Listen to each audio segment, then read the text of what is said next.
What is happening, my epic people? Welcome back to the channel. I hope you're all doing amazing as possible and not shying away from getting out and about in this beautiful winter, as cold as it may be,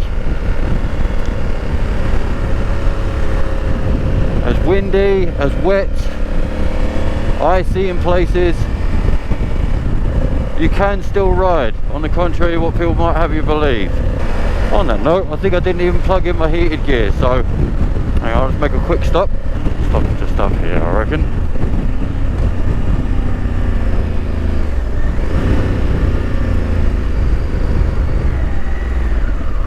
Just about here would be perfect.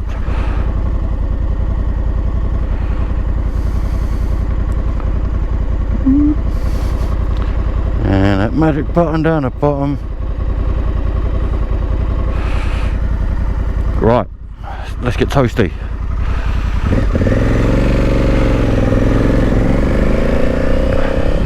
As you can see, I'm now donning some heated clothing.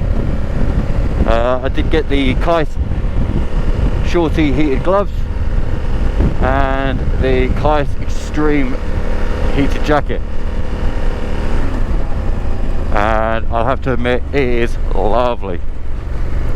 After years of not wearing any heated clothing, and to be honest, you know, heated clothing is a relatively new popular clothing for the winter time, because you know, back in the day all you had to do was just layer up and layer up and layer up. Army combats and big bomber jackets and scarves, and that would do you. But obviously anybody's ever done that, not only do you feel like you're riding as if you're the Michelin man, all bloated up and puffy, and you can't feel that connected. Don't get wrong, you get used to it after like 5 minutes, but it's so cumbersome. But even then, there's only so long you can ride until it doesn't actually do the job. Whereas at least with the heated gear, you know, it warms up your core, allows you to relax a bit more, gives you warmth to your back, to the collar, your arms, and obviously with the gloves that'd be the backs of your hands. Comparing it with the heated grips on your bike, lovely solution. Not only that, you can actually get heated, like I think they're like long johns, like legging type things, and heated insoles and heated socks. So the full package. I don't really believe that the bottom half is necessary for myself. You know, we're only in Great Britain, it doesn't get that mad. You know, we're not around the Arctic Circle or anything. So this will be perfect for this time of year. So anyway, I hope you all had a great Christmas and New Year. I did have a video I did go out and film, and I started to edit it, and it was so long-winded. I actually went out on the bike to test out Cali Moto, which I do have now, so I will be planning some cool routes to take you on while I do my thing. And any sort of cool routes I come across, I will find a way to share them on Cali Moto, and I will let you know the names I put them under, etc, etc, if there is a way to do so. I'm still getting used to the app, but it is good fun. I did go out along some mad routes, places that, you know, I thought I heard the sound of banjos as I was riding around. You know, I sort of turn a corner and it would get really skinny, and all of a sudden there'll be like a family stood at the side of the road just staring at me. You know, I swear they're all wearing dungarees with a, you know, with a stalk of corn hanging out of their mouth. Anyway, I digress. My attempt at humour, I guess. Today's topic, I wanted to talk about riding in the windy weather, because I see it a lot being commented on and people making posts on sort of beginner rider groups, etc, etc, on sort of how to handle it. And you know, there is a lot of useful advice on there, but there's also some stuff which isn't that useful, but I won't sort of divulge onto that. It's more about what I believe, and through not only experience but from other experienced riders one of them being a ex-motorcycle courier through the 80s, 90s and 2000s, and the sort of trips that it would take him would be, say, from London to Wales in minus temperatures, because that was his job.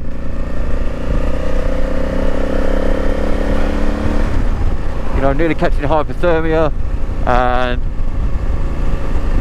just absolute craziness. I mean, what a career.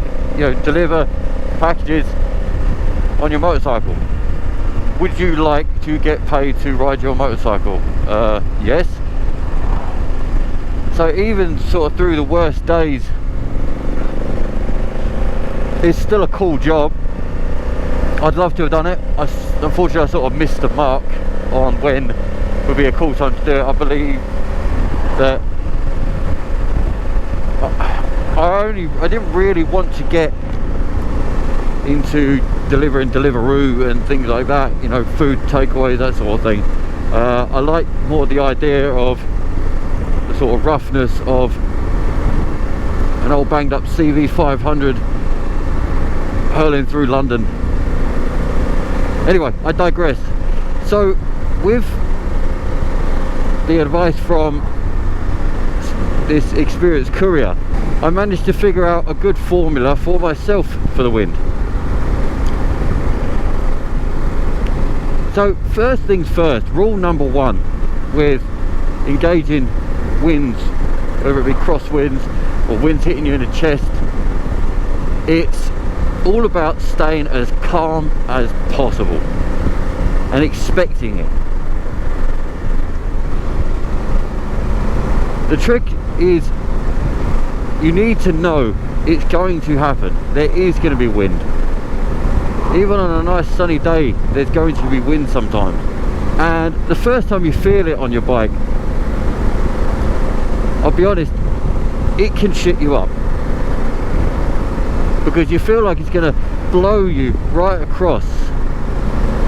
And admittedly, on a small 125, it does have a good chance to. But staying calm is the first one. If you're calm, your body's calm, it's relaxed, it can bob, your body can weave the bike around the road. And look, I'm moving from one side of the lane to the other. I'm not making massive disgusting moves. I'm not doing it super quick and jerky. Just 1, 2, 3. It's getting familiar with the bike and allowing your body and the bike to be one with it. Being relaxed. If you're stiff, then your maneuvers are going to be jerky. And look what happens when I'm stiff and I'm swinging the bars left and right. It just wobbles and it doesn't feel good. But if you're loose, your arms are loose, yeah, allow them to extend and bend, and everything becomes very smooth, calm and collective. And if you're having to struggle staying calm with your arms and allowing them to be loose, well, here's some good advice. Behave like you're playing the piano on your bike. That means your hands will be loose. It reduces fatigue on your arms and on your hands. They shan't get so much pins and needles. You already have the odds stacked against you with the cold weather and the vibrations, etc, etc. So don't add to that by being tense. So following on from number one, I'll go into number two, and it is, what do you actually do with it? Well, when I first feel that wind hit me, I almost let it carry me, because it will let off and it will carry you, and you'll just carry back where you were.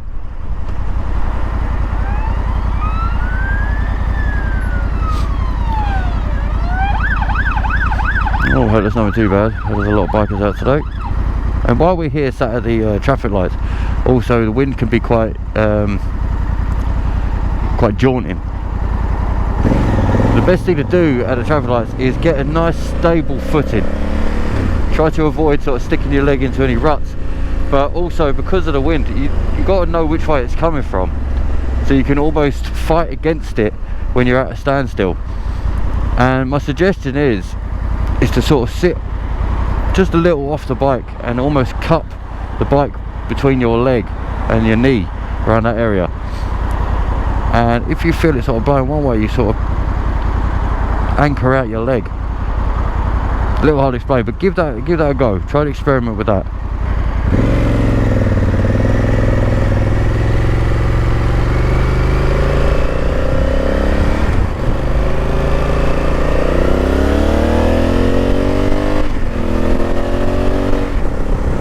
Now, on smaller roads, it's not so much of a big concern. But on dual carriageways, big wide open spaces like this is where the concern can come from. Plenty of open space for the breeze and crosswinds to hit you. And there's a reason why I've taken you on here. It's to use it as a great example.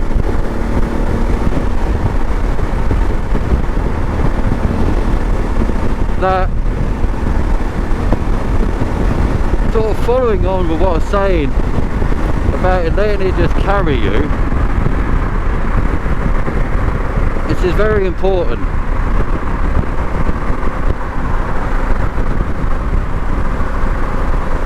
Because what it will do is the wind will push you, and you just need to know which way it's pushing you from. So say if it's pushing me from the left, what it will be doing is I'll have it push me and allow it to carry me until it lets off, and then it will pull me back, which seems counterproductive, allowing the wind to push you around a little. But if you're really adamant not to let it push you too far, all you have to do is just push lightly on the handlebar, and then that will use the counter steering mechanics of your bike. So look, if I push to the left, push to the right, so if the wind is pushing you from the side, you just push gently into it. But just be aware, if you're pushing against it and then it lets off, you got to be aware that you're gonna fall in that direction. So everything is a precautionary measure. You get ahead of the game. You realise what could happen if you do such and such. So in this case, you know, if you're pushing into that wind and it lets off, you're gonna wobble in. So what you want to do is be prepared for that, and then just as you feel it let off, you let off, and just allow the bike to straighten up and do its thing. Because motorcycles are amazing, because they will straighten themselves out if left able to do so. That is how they stay upright as it is. But anyway, that's another topic in another video, which if you go through my videos, have a little look around, you will see topics on this matter about how the bike stays upright and what happens if you let off, and the geometries of in the corners, bends, etc, etc. So go through that. But you have to realise that, take that precaution if you're pushing into the wind. The other thing is your motorcycle the best at protecting you from the wind? What's the shape of it like? Is it a naked motorcycle where there's not even a screen, there's no fairing, nothing to really sort of push the wind around you and over the top of you? And if it's not a naked motorcycle, if it is a motorcycle like this one, where I've got a screen that's fairly tall, it does a pretty good job of pushing the wind over my head.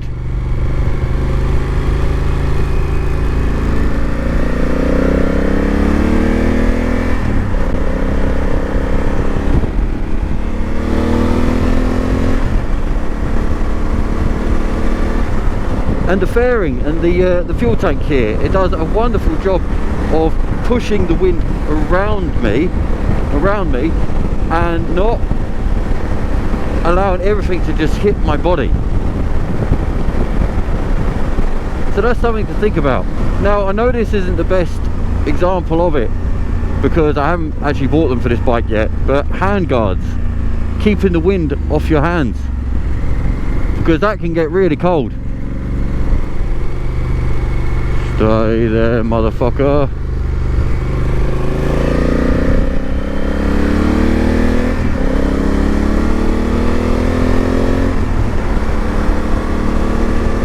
And if you haven't got these things, maybe it'd be worthwhile just investing into a little thing. Like even my old Street Triple, you could buy a longer screen, which actually didn't do a bad job of flicking the wind over the top of your head, which you wouldn't think. You look at it and go, that's a tiny little screen, it wouldn't make any difference. But actually, it really does. It's bizarre how it works because it looks a bit pathetic. I mean, people have said to me other little things about how you can sort of shape your leg in such a way that allows the air to pass through the bike, etc, etc, etc, but I don't know how true that is. I've tried it. At the end of the day, the only way you'll know is by trying these things. And I'll be honest, I didn't see any fact in that.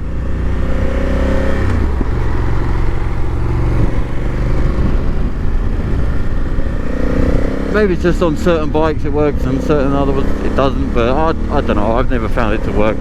Sort of. And if you're wondering what I'm really talking about, I'm talking about like turning your foot outwards and with a crosswind, and instead of it giving your leg to hit up against, I think that's what they're trying to say, it then allows the air to pass through the motorcycle. But I don't know, I think that's a bit far-fetched to me.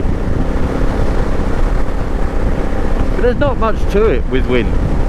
But the main caveat to take away from this is just remaining calm. Finding yourself a good position in the road is another sort of great way to avoid where you're going to be. So let's just say the wind's pushing me from the left and I'm positioned all the way over here on the right. Well, I've only given myself that much room for wiggle. Whereas if I push myself here a little more into position 1 and it pushes me over to the right, I've got all this lane to play with. So the other thing I want you to think about is your clothing.